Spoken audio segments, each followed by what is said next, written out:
In the middle of the ocean, a woman's body falls into the water, floating for a few seconds before her eyes open in panic. Suddenly Brandon wakes up and realizes it was a nightmare. He works as a bodyguard for the governor's daughter Ava, and he's been dealing with internalized guilt since he failed to protect her mother. Brandon and Ava arrive at the airport, where Ava meets with her friends Jed and Kyle. They're going on a trip together, and the boys aren't happy that Brandon is coming too, but Ava explains her father wouldn't have let her come without security. Once they board the plane, Ava and the guys sit in the back for privacy, and Ava can't help noticing it's strange for a flight to have so few passengers. Shortly after they take off, the plane shakes a little bit, but it's considered normal. Moments later the plane starts shaking again, and the engine can be seen heating up. The pilot tells the passengers that they accidentally hit some birds and there isn't anything to worry about. However, soon the plane starts shaking again, and an engine catches on fire. At that moment the pilot asks everyone to fasten their seat belts, and as everyone starts to fear for their lives, a part of the engine breaks and flies off to hit the side of the plane, killing a passenger. The crack in the wall causes a pressure change and everything starts flying off or shaking inside the plane too, with all the bags falling off and hitting people on the head. Passengers who didn't fasten their seatbelts are pushed off their seats and thrown across the plane even when they try to hold onto other people's hands. In just a few seconds a wall blows off and creates a huge hole on the side of the plane, causing tons of people to fly away to their deaths. Brandon tries to hold onto a floating man, but the wind is too strong and the guy is blown away as well. Another guy tries to hold onto the seats, however the metal can't hold on for much longer and the few seats fall off with the guy still on them. A flight attendant tries to help a guy who is about to fall, only to end up falling with him. After losing most of its passengers, the plane starts falling at great speed and crashes into the ocean, where the water immediately starts flooding it.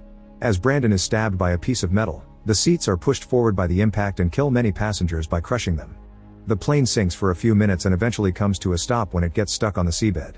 Thanks to the plane being stuck in an angle, an airlock is formed at the back, so Ava and her friends plus flight attendant Danilo are alive. However, Kyle has a broken bone in his arm. The group stares at the water, worried about the weird noises they are hearing. Suddenly Brandon comes out, bringing Rosa and her grandmother Marty to the safe area. Marty is unconscious, so Danilo starts doing chest compressions, and after a few minutes of nothing, Marty wakes up. Then Rosa asks about her grandfather, and Brandon has to tell her and Marty that he sadly didn't make it. The group starts to panic, so Brandon immediately takes over leadership to calm everyone down. The airlock means they're safe for now, so they need to stay calm and wait for rescuers to find them. Ava checks her phone, but there's no reception under the sea. She points out there's a hole in the plane and that they should swim out, but Brandon explains their chances to survive like that are low, so they must stay and wait. Danilo informs them that the pilots must have called for help before the crash, so help should be here soon. Afterward Brandon explains they should have backup oxygen just in case. Danilo says the plane has 2 tanks in the back for emergencies, but when he checks on them he finds them empty. At that moment Marty remembers that one of the passengers had a medical oxygen tank, so Brandon volunteers to jump in to find it.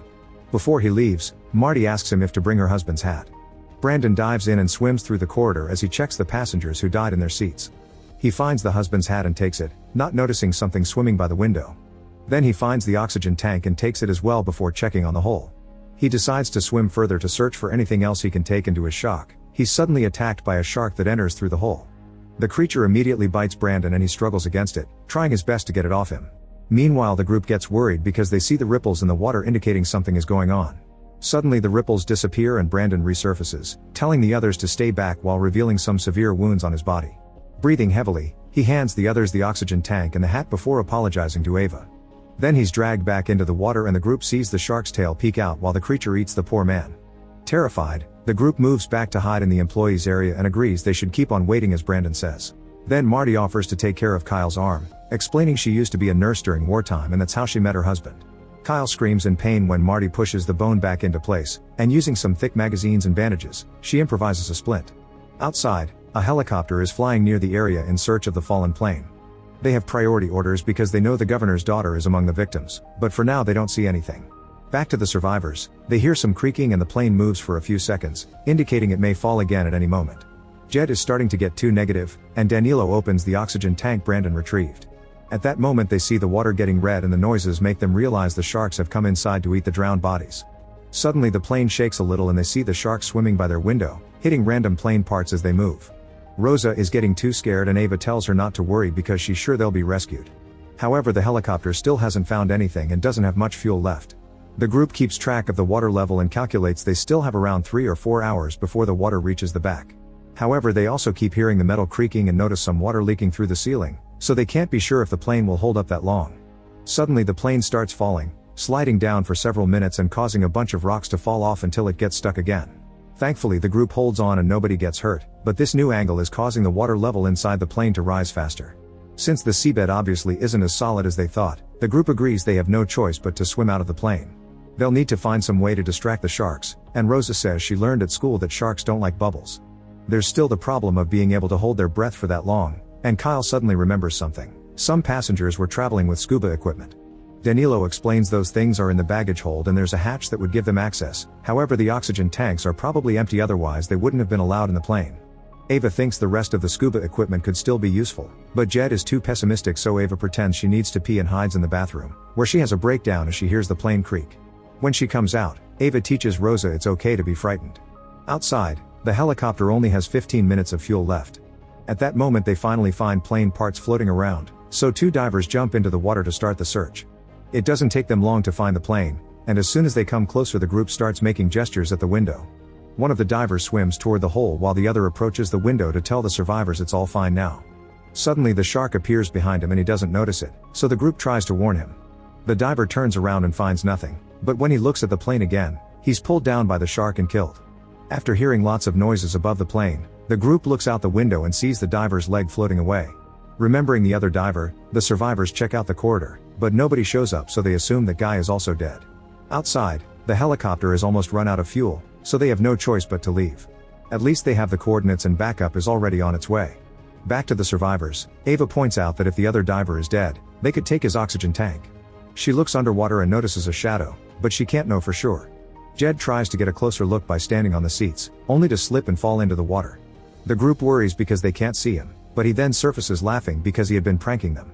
However, he doesn't come out in time and the shark soon finds him, catching with his toothy mouth. As Jed struggles against the shark's attack, the group comes closer to grab his arms and pull, managing to get Jed away from the shark and into safety. Unfortunately, they discover that Jed is missing a leg, so Marty makes Rosa stand behind the curtain while she takes care of the wound. Using some seatbelts, Marty makes a tourniquet to stop the bleeding, and Jed cries when he realizes he won't be able to participate in any more triathlons. Still determined to get out of there, Ava volunteers to go search for the scuba equipment.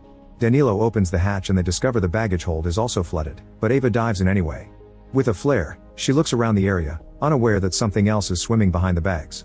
Eventually she finds the scuba equipment, only to suddenly be startled by an octopus at the same time the flare goes out. The others begin getting worried when they see no more light, but thankfully soon Ava returns with the equipment. The group opens the bags to find diving suits and masks, but there are only 4. At that moment they hear something hitting the plane and rush to check the window, but no diver is around, so it must have been a shark. By the time they turn around again, Jed is already dead. A desperate Ava tries to do chest compressions, but Marty pulls her back, making her see the truth. Suddenly the plane slides down again, but this time it stops quickly because the cockpit breaks and acts as an anchor. Water is rising faster, so they need to get out fast. Remembering Rosa's fun fact, they plan to use the small oxygen canisters from the emergency masks to blow bubbles at the sharks. There's still the matter of swimming such a distance, and Kyle breaks down, confessing a childhood accident that left him traumatized and made him a bad swimmer. However, with Ava and Rosa's supporting words, he agrees to try. Then Ava gathers all the oxygen masks she can find without going too deep into the water. The sharks are still hitting the plane, and the ceiling is starting to crack. The group starts changing and Marty volunteers to be the one without a suit because at her age, she would only slow everyone down anyway. After saying a final goodbye to Jed, the survivors get in the water, noticing the plane is slowly starting to slide down again. Suddenly the cockpit finishes breaking and falls into the abyss, meaning the plane will fall soon as well. Marty asks Ava to go first and take Rosa with her. The girls start swimming through the corridor only to find it blocked by a shark, so they immediately open an oxygen canister to scare it away. Once the way is cleared, they keep on moving, and soon Kyle and Danilo also join them. Marty watches the young people go as the water rises inside the plane and knows she won't be able to make it, so she stays back and waits to be reunited with her husband. At that moment Kyle panics and swims back to put his head out in the small pocket of air left. Danilo tries going back for him, but suddenly a shark comes out of the baggage hold and attacks Kyle, eating him in seconds. A terrified Danilo swims to meet with Rosa and Ava, who find the dead diver and take his tank so they can fill up their lungs. Then Ava sends Rosa and Danilo through the hole with the tank, but when she's about to leave too, a shark blocks her way. Ava swims back and freezes, so the shark swims inside without noticing her. However, her tail smacks off her mask. Then Ava discovers more sharks are coming through the hole, so she starts swimming toward the front. At that moment the plane starts falling faster and the water pressure keeps her from moving, but luckily Ava holds onto the seats and pushes through, managing to leave through the front hole right before the plane falls into the abyss. Now Ava can start swimming to the surface, however she soon runs out of air and passes out. Her body obviously stops swimming, but thankfully the floaties push her up, and as soon as she reaches the surface, she breathes and immediately wakes up. Ava panics when she doesn't see the others, but at that moment the helicopters show up and finally pull her out of the water.